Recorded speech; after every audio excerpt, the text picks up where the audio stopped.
السلام عليكم أصدقائي. أنا اليوم في جامع سيد أحمد خانقة اللي يصير قريبة من راس الجسر خلف المكتبة العامة.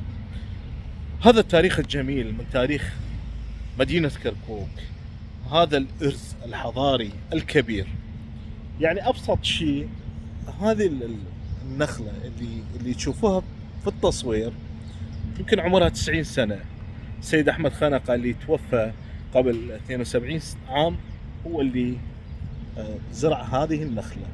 يعني حتى تعرفون حتى الأشجار الموجودة هنا قصة وحكاية. طبعا هذا منزل سيد أحمد اللي قبل فترة كان على أساس يهدم، لكن هيئة الآثار أعتقد وقفت أعمال الهدم فيها، لأن هي بحد ذاتها تاريخ لهذه المدينة الجميلة. هذه المدينة اللي في كل زاوية وفي كل ركن فيها تاريخ بحد ذاته.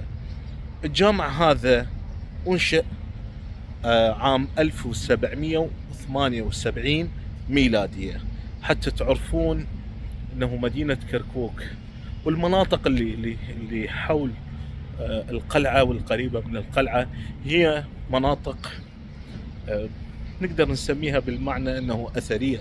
أصبحت مع الأسف نشوف الأحياء القديمة والعتيقة في مدينة كركوك أصبحت المنازل فيها اللي تحكي فترة من تاريخ هذه المدينة أصبحت مخازن أو تم هدمها وانبنت عمارات بمكاناتها.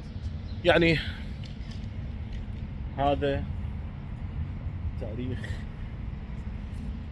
تشوفونها 1778. أتمنى من هيئة الآثار ومن الجهات اللي تهتم بإرث وتاريخ العراق الاهتمام بهكذا صروح، لأن هي تعبر عن تاريخ هذا الشعب الجميل. تحياتي لكم.